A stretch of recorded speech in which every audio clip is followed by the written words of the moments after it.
Hello, this is Jamie. Welcome to Trapunto. As you can see, I am in my car, which means I am going on a road trip and I'm going to take you along. Today, I am going to Red Deer, Alberta. It is about an hour and a half outside of Edmonton, and it is the Central Alberta Quilters Guild annual show. I'm pretty sure it's the biggest show in Alberta. There's going to be a lot of quilts that I'm going to show you and a lot of vendors. So I'm going to see if I find anything. I'm not really looking for anything, but you never know. If I do find something, I will share my haul at the end of this video. So for now, I'm going to go get an iced coffee and hit the road. So we'll see you in Red Deer.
Hello, I'm back from the show.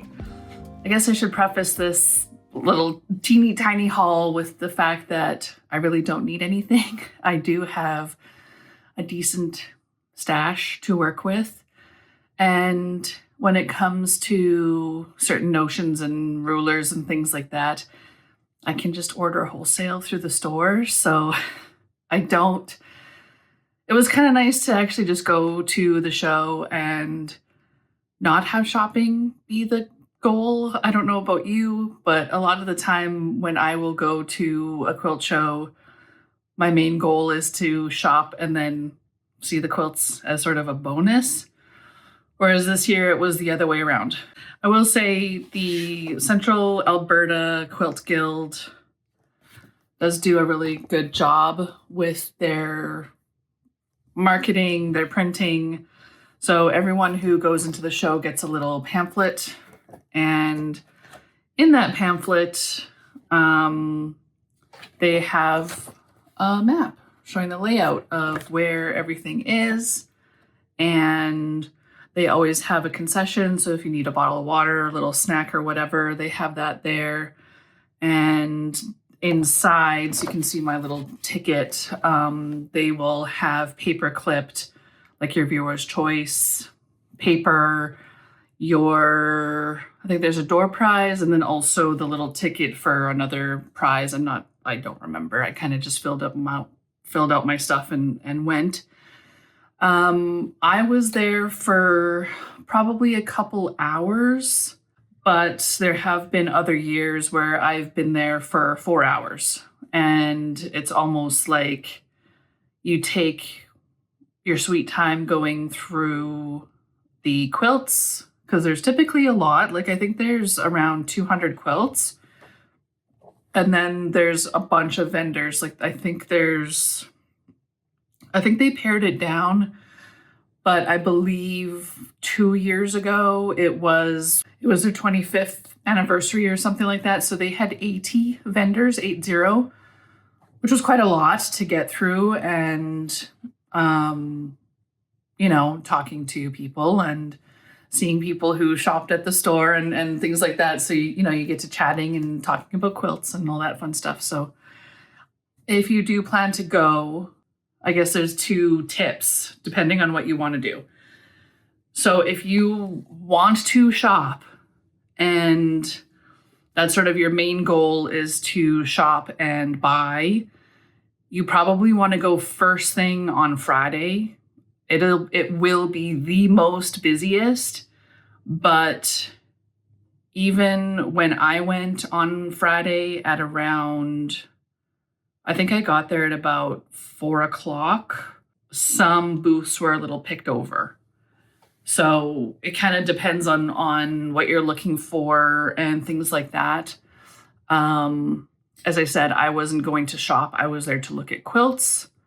So going at the time that I did, it was quite quiet, which was nice. So you could see the quilts and things like that. Like there was a vendor that I was talking to who was saying that earlier that day on Friday, there were so many people that he could not see the booth across from him. It was just packed.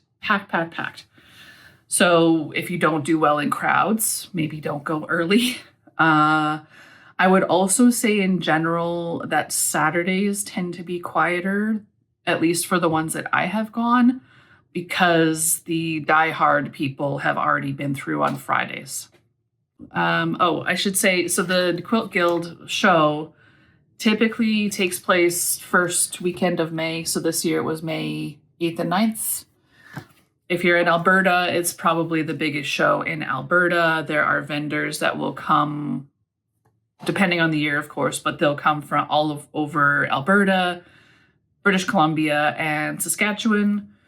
Anyway, so let's get into the 2 things that I bought. Yes, I only bought 2 things. So I'd been wanting to get this fabric for a little while. So this is Tula's new rainbow. It's called Riptide. It's from the Floral Reef collection. And I have an idea of wanting to do a rainbow quilt. I have no idea what pattern I want to do, but just a rainbow quilt with just Tula's rainbow prints. So there's like the fairy dust on white. There was the houndstooth from Roar and the Northern Lights one, and she's got a few happening. So I've kind of just been collecting the rainbow prints to see where that takes me at some point. This is a meter, and one thing I like about how she designs her yardage is even if you were to cut a fat quarter, the rainbow, like, so this is what selvage to selvage looks like. So you're still getting the pink, like all these colors. Whereas if it was printed the other way, you would have like two different colorway fat quarters, if that makes sense. So anyway, picked up that. And then the other thing I got was this little, I think this is a 1/2 meter of little elephants from Ruby Star. Because, you know, I like my Ruby Star, and I just love how every blanket that they have is different. So no plans for this. I know my mom is an elephant person, so maybe this will show up for something for her in the future. Don't get your hopes up though, Mom. Or I don't know. It's decent for fussy cutting because you can get a little elephant in there. But yeah, that's my gigantic haul. Oh, and I also bought donuts because no trip to Red Deer is complete without visiting the donut mill. So I picked up a 6 Those are gone already. So yeah, if you're in Red Deer, you got to go to the donut mill. And yeah, I think that's it. As I said, my 2 teeny tiny little things. Hopefully this walkthrough wasn't too fast. I know I kind of breezed through a little bit in there. I felt a tiny bit crunched for time, even though I had 2 hours. But I saw plenty and had time to talk to people and stuff like that in between as well, and see all the vendors and, you know, pick up my little things. So if I saw you at the show, hi, thanks for saying hi. So that's it for my little video here. Thanks for joining me, and we shall see you in the next one. Bye.